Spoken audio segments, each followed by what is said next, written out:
Hello everybody, I have a treat for you today. We're going to go into some of the science behind the polarizer and how it can affect your images in ways that you may not have thought. Stay tuned. I think you already know what a polarizer is and have used one, or at least have used polarized sunglasses, so you're a little bit familiar, but the science behind it is a little bit more interesting. From our point of view, it looks like it has a tint, like the sunglasses, right? But at a microscopic level, when you look really close, it's actually like blinds. Tens of thousands of little lines, and those lines are affecting what light can come through from what angle, right? So when you turn the polarizer, which most polarizers can do, you're essentially turning these blinds. By doing that, you're creating the effect that you see depending on what angle the light's coming from. Now, basically, according to science, at a 90-degree angle from the light source, you get your greatest polarization. So if you look directly at the sun, you probably won't get as much glare removal if you were to turn a little bit to the right or a little bit to the left. Now, in the most simple sense, it removes glare, right? I mean, that's what people advertise when they have these polarized sunglasses, being able to see through water, or maybe you're familiar with, like, you can kind of see through a fish tank or a glass window, but it's much more than that because it's removing all glare off of everything depending on how you turn it. So even like asphalt on the ground or the side of a building, the sky, leaves have a waxy layer on them that makes them water repellent, that has a sheen to it. All of those things can be affected by the polarizer all the time. Now keep in mind, the effect of polarization varies depending on what angle you are from the dominant light source. So sometimes it can be very dramatic, and sometimes it could be not as much. But that'll be depending where you are in reference to all the light around you. To give you a great example of this, I have a fantastic sample from Steve Miller here at the store. I have a few more I'm going to show you later, but this one really helps cement what I had just talked about. So if you take a look here, we have an image of a puddle in the wintertime with leaves in it. We've all seen this 100 times, right? Fortunately, now we're going into spring, we're seeing less of it, right? But if you look at this next image, which is in the same place at the same time, it's completely different. You can see through the water, you can see all the leaves and the colors in there, right? All you have to do is, in that situation, is turn the polarizer, and that creates that effect. Now, many people think that a polarizer can only affect the image like a Instagram filter can, for example, but it's much, much more than that, as you can see. I mean, if you wanted to create this effect in like Photoshop or After the Fact, it would take a tremendous amount of work to do that. I mean, just look at the difference. So take a look here at a couple more examples of like a polarizer in a landscape environment.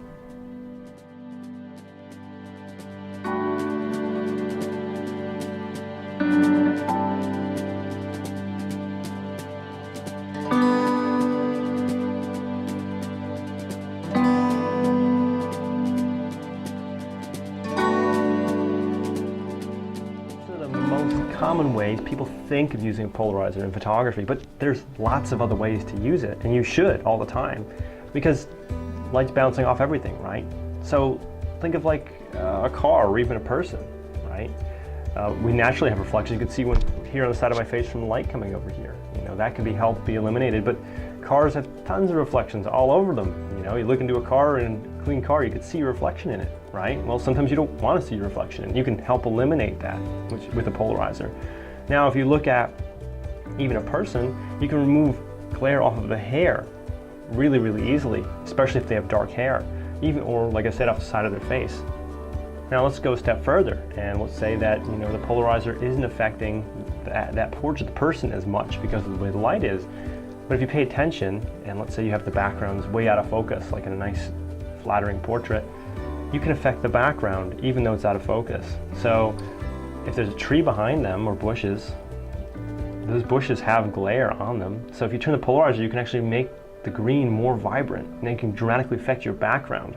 You can see in this example with Heather, you're actually affecting the car in the background as well. So by using a polarizer, you can really help bolster the way your image looks by affecting the background with the polarizer.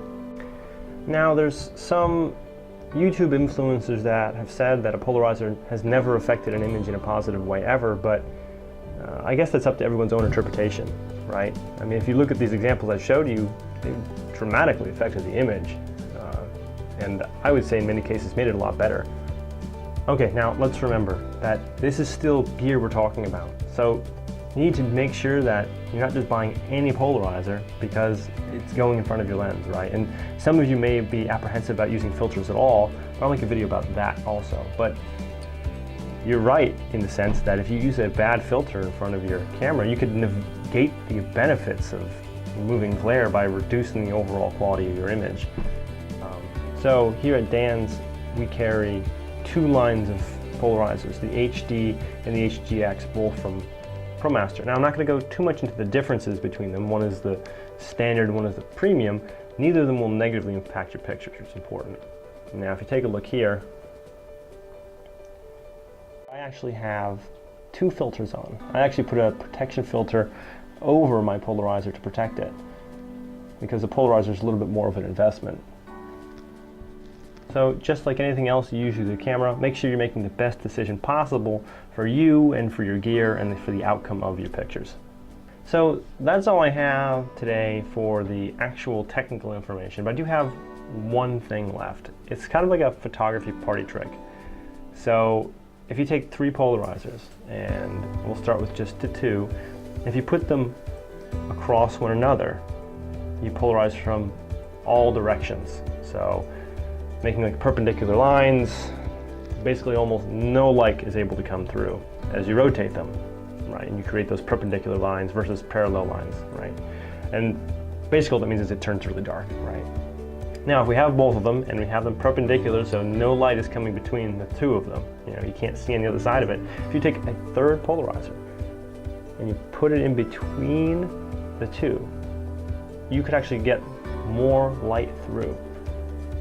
Which doesn't really make sense because if, for instance, you had a piece of paper, right, and you put it between you and the light, and you put another piece of paper and you put it between you and the light, how would putting a third piece of paper let more light through, right?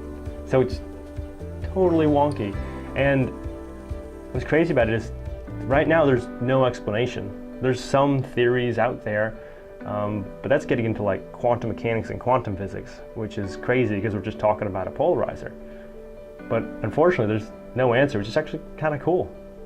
All right, everybody. Well, thank you so much for hanging out today. If you have any questions, please leave them below. And if you like this video, please give it a thumbs up. I hope you have a great day. See ya.